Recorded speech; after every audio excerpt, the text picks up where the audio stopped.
तुम्हारी अज्ञानता ही तुम्हारे विनाश का कारण बनेगी दुर्गमासुर।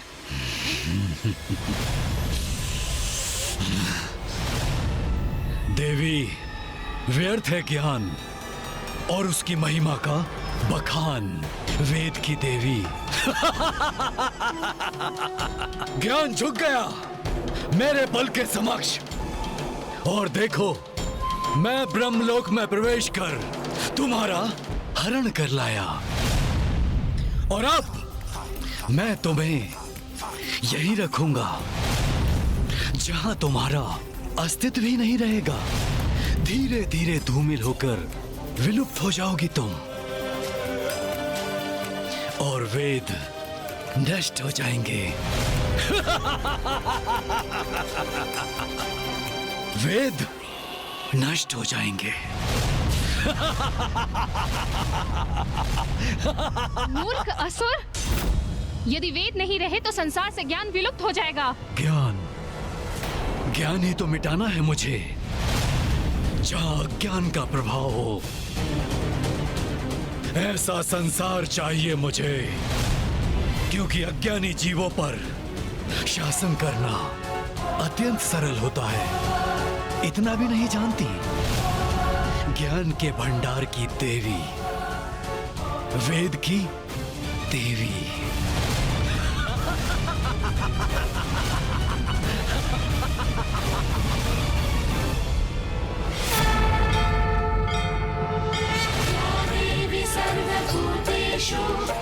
अब तो केवल एक ही आस है विघ्नहर्ता गणेश। कदाचित उसके द्वारा राजा देवोदास को सुनाई जाने वाली आदि शक्ति के 9 रूपों की कथा से ही सृष्टि संतुलित हो जाए। कुछ बता सकते हैं तो भविष्य के विषय में बताइए। आपके जीवन में बहुत अल्प समय शेष है महाराज देवोदास। मात्र 10 दिवस की अवधि के पश्चात काल आपकी आत्मा को आपकी देह से विलग कर अपने साथ ले जाएगा।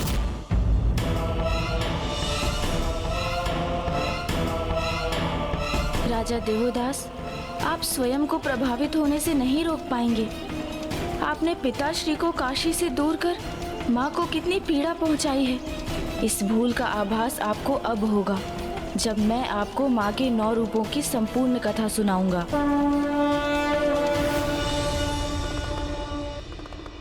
सत्य, गणेश ने उचित युक्ति का प्रयोग कर अपना और कुमार कार्तिकेय का राजा दिवोदास के भवन में प्रवेश सुनिश्चित कर लिया है। हाँ नारायण, गणेश तो स्वयं परम ब्रह्म है। उन्हें ज्ञात है कि देवी सरला ही नागराज वासुकी की पुत्री ही है।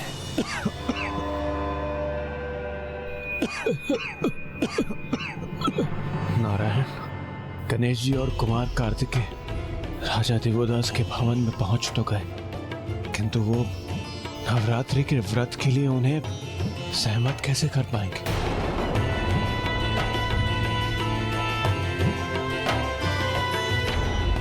उन्हें जो कुछ भी करना होगा शीघ्र करना होगा, क्योंकि अब एक एक पल भयंकर संकट प्रस्तुत कर सकता है। वेद में ही ज्ञान का संचय है, और जब संसार से ज्ञान ही लुप्त हो जाए तो अज्ञानता का प्रसार होता है, और ऐसी अवस्था में पृथ्वीवासी 6 पाप लोभ, मोह, माया, काम, क्रोध और अहंकार के वश में आ जाते हैं।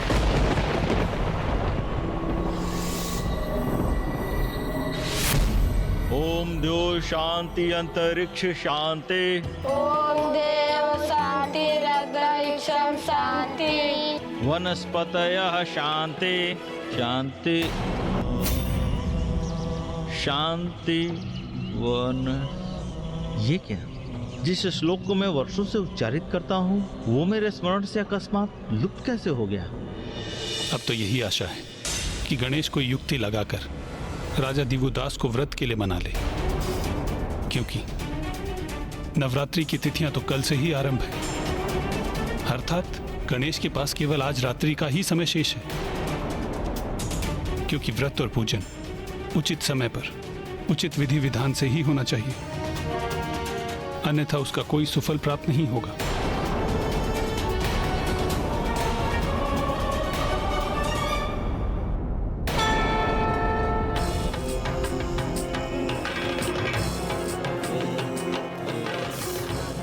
व्यक्तित्व ऐसी अद्भुत दिव्यता से परिपूर्ण हो, ऐसे ब्राह्मण बालकों के दर्शन करने का सौभाग्य तो मुझे पूर्व में कभी प्राप्त नहीं हुआ।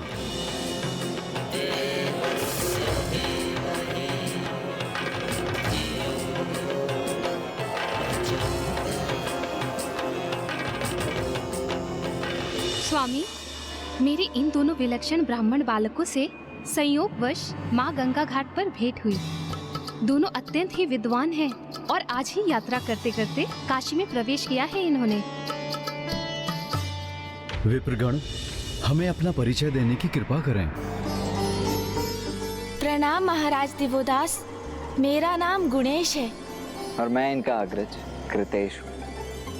आपका हमारी काशी नगरी में और मेरे राजभवन में स्वागत है।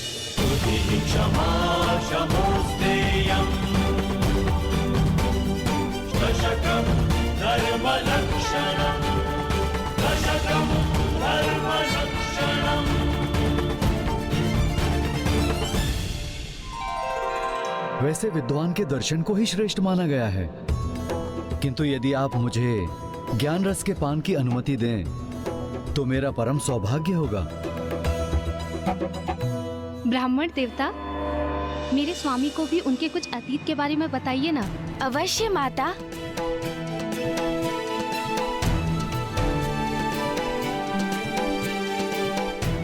क्षमा कीजिएगा, जो घटना घटित हो चुकी है उसकी चर्चा तो अनेक ज्योतिषी कर लेते हैं, उसका उल्लेख करने से क्या लाभ। यदि कुछ बता सकते हैं तो भविष्य के विषय में बताइए कि मेरे भविष्य में क्या घटित होगा।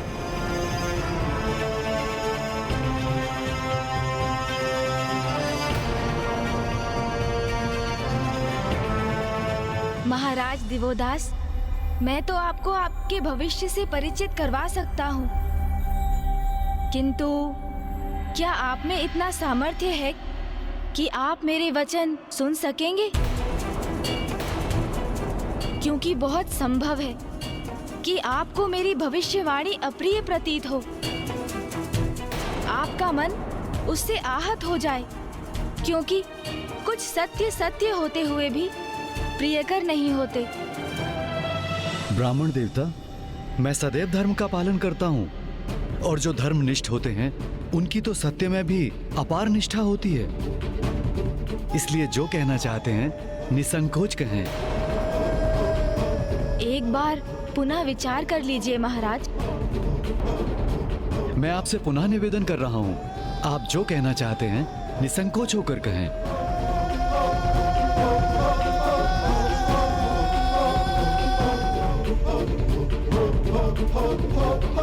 तो सुनिए महाराज, सत्य तो ये है कि संसार में जिसका भी आगमन होता है उसे विदा भी लेनी होती है। यही सृष्टि का नियम है। हमें बचपन में जिससे लगाव होता है, जिन्हें हम अपने संबंधी मानते हैं, वो भी एक दिवस पराये हो जाते हैं। आप क्या कहने का प्रयास कर रहे हैं ब्राह्मण देवता?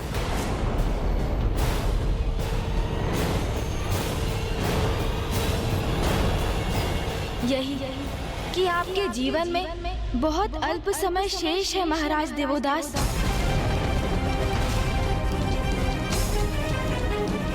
मात्र 10 दिवस की अवधि के पश्चात काल आपकी आत्मा को आपकी देह से विलग कर अपने साथ ले जाएगा।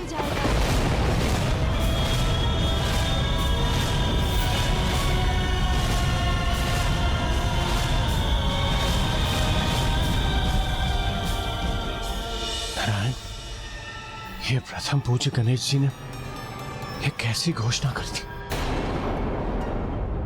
राजा दिवोदास तो धर्मनिष्ठ हैं, परोपकारी हैं, नेक हैं, तो उनको समझाने के स्थान पर उनकी मृत्यु की घोषणा।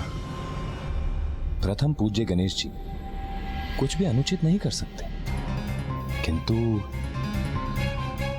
एक धर्मनिष्ठ राजा के लिए उन्होंने ऐसे अहित का शब्द कैसे कह दिया?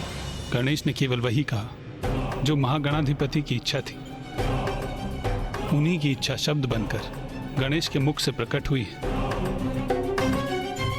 श्री महागणाधिपति की इच्छा तो अटल विधान है, जिसे कोई टाल नहीं सकता। इसका अर्थ है ब्रह्मदेव गणेश जी के शब्द सत्य होकर ही रहेंगे। किंतु ऐसा क्यों? अग्निदेव, गणेश कभी किसी का अहित या मृत्यु की कामना नहीं कर सकता। वो तो भगवान के भक्तों, निर्दोष और धर्मनिष्ठ लोगों की सहायता के लिए सदैव तत्पर रहता है। राजा दिवोदास को लेकर गणेश की घोषणा के पीछे अवश्य उसी की कोई लीला छुपी होगी, जिस लीला का रहस्य तो तभी उजागर होगा जब वो हम सभी के समक्ष प्रकट होकर अपना परिचय देगी।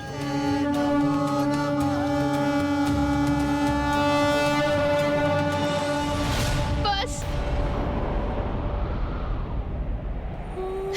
बस, कैसे ब्राह्मण देवता है आप? आपके मुख से ऐसे अशुभ शब्द कैसे प्रवाहित हो सकते हैं? मैंने आपको अतिथि रूप में स्वीकार कर अपने निवास में आमंत्रित किया। मेरे स्वामी और मैंने आपका आदर और सत्कार किया, और आप मेरे ही सुहाग के उजड़ने की भविष्यवाणी कर रहे हैं।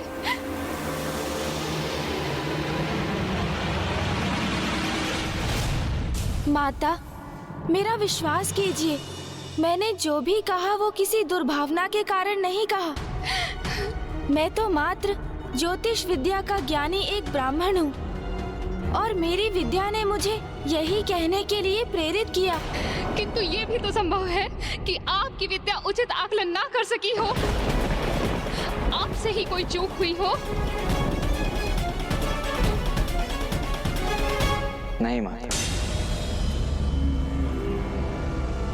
गणेश की गणना में कभी कोई चूक नहीं होती,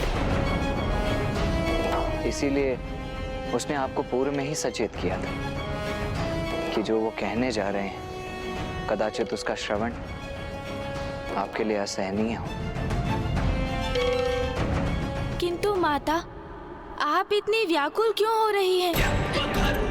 मृत्यु तो संसार का अंतिम सत्य है। अवधि 10 दिवस की हो अथवा 1 वर्ष की, प्रत्येक जीव के जीवन काल का अंत तो एक ना एक दिवस तो होना ही है। और मृत्यु, माता, मृत्यु तो मात्र इस नश्वर शरीर की ही होती है।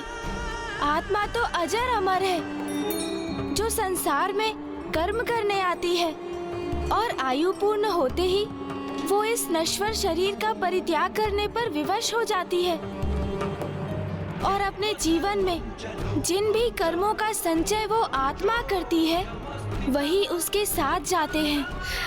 किंतु बस सरला,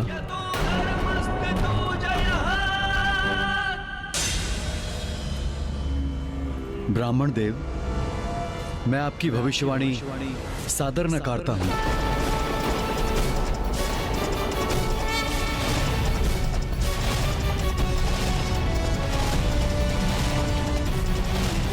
मेरा जीवन अब मात्र 10 दिवसों के लिए ही शेष है। मुझे आपकी ये भविष्यवाणी स्वीकार नहीं,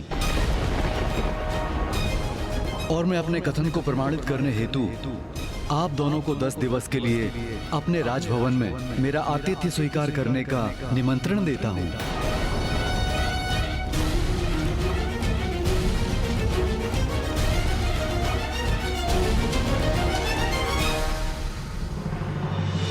मुझे क्षमा करें राजन, किंतु हम आपका निमंत्रण स्वीकार नहीं कर सकते। ये गणेश जी क्या कर रहे हैं? वो राजा दिवोदास के निमंत्रण को अस्वीकार क्यों कर रहे हैं? यही तो गणेश जी और कुमार कार्तिकेय का आशय था कि वो राजा दिवोदास के राजभवन में जाएं और उन्हें समझाएं, वहां स्थित हो जाएं।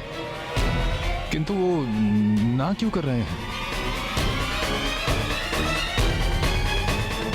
किंतु आप मेरा निमंत्रण क्यों नहीं स्वीकार कर सकते? क्या आपको इस बात का संशय है कि मेरा ही कथन सत्य प्रमाणित होगा, और आपको आपकी गणना में चूक होने के कारण काशी में लज्जित होने के लिए विवश होना होगा? नहीं राजा, उसकी तो तनिक भी चिंता नहीं है हमें। वास्तव में कल से नवरात्रि की तिथियां आरंभ हो रही हैं। मैं और मेरा अनुज गुणेश नवरात्रि की इन तिथियों में 9 दिवसों का व्रत और पूजन करते हैं। उसमें तो आपको कोई समस्या उत्पन्न नहीं होगी, क्योंकि मैं और देवी सरला आपके व्रत और पूजन की समुचित व्यवस्था कराएंगे। क्या आपको हमारा आतिथ्य स्वीकार होगा?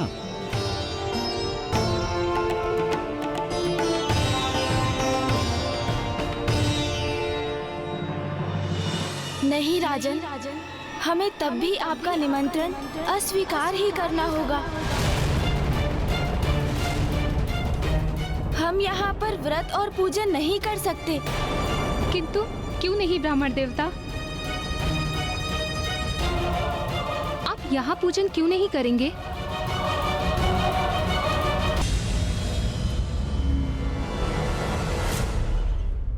माता, नवरात्रि के व्रत और पूजन तभी सफल होते हैं जब जहाँ उनका आयोजन होता है और वहाँ पर निवास करने वाले सभी सदस्य उसका पालन करते हैं। मैं और भैया यहाँ तभी रह सकते हैं जब आप और माता भी इस व्रत और पूजन में सम्मिलित हों।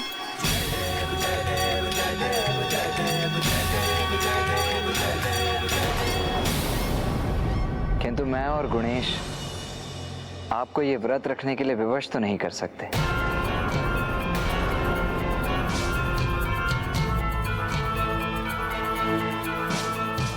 इसीलिए इस अवधि में हम यहाँ नहीं रुक सकते। आप हमें आज्ञा दीजिए। रुकिए ब्राह्मण देवता।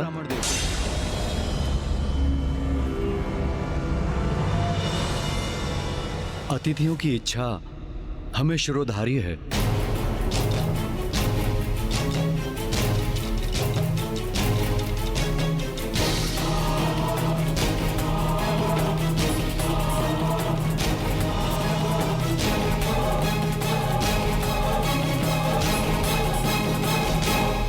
इसलिए मैं और मेरी पत्नी सरला भी आपके साथ नवरात्रि व्रत और पूजन पूर्ण विधि विधान से करेंगे।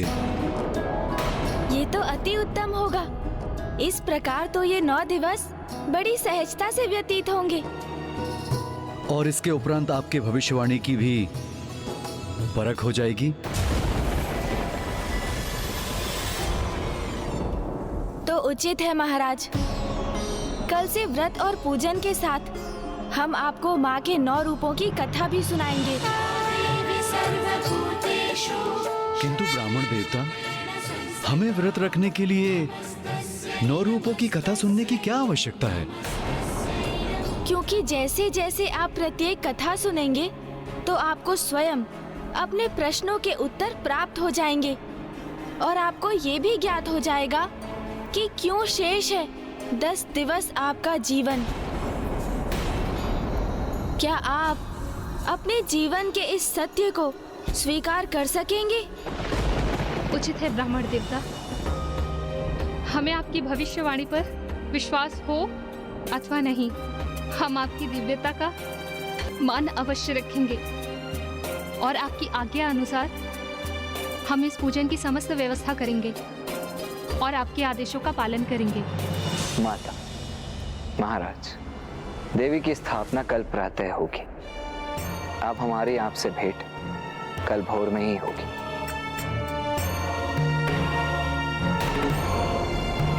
अद्भुत है गणेश जी, विलक्षण है उनकी बुद्धि और युक्ति। ये तो हम ही हैं जो उन्हें समझने में असमर्थ थे। गणेश जी को राजा देवदास को विवश करने की कोई आवश्यकता ही नहीं पड़ी। वो तो स्वयं ही निर्विरोध इस व्रत और पूजन के लिए तैयार हो गए। हाँ देवराज, इस विकट परिस्थिति में माता की भक्ति ही हमारी शक्ति है। अब हमारे पास अधिक समय नहीं है। अब हमें यही आशा करनी चाहिए कि गणेश जी और कुमार कार्तिकेय माता के 9 रूपों की कथा सुनाकर इन 10 दिवसों में राजा दिवोदास के हृदय को परिवर्तित करने में सक्षम हो जाएं और राजा दिवोदास काशी का त्याग करने के लिए तैयार हो जाएं। किंतु यदि ऐसा नहीं हुआ तो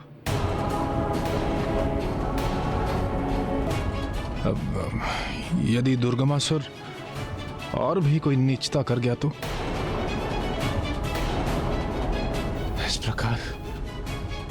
इस प्रकार तो वेद संसार से विलुप्त हो जाएंगे। किंतु भक्ति कभी असफल नहीं होती। मुझे पूर्ण विश्वास है कि गणेश अवश्य कोई न कोई युक्ति लगाकर राजा दिवोदास का हृदय परिवर्तन करके अपने प्रयोजन को सिद्ध कर लेगा। हमें भी गणेश जी के सुझाव के अनुसार कल दिवस से ही व्रत और पूजन आरंभ करना चाहिए, क्योंकि मुझे आभास हो रहा है वेद की देवी अपार कष्ट में है।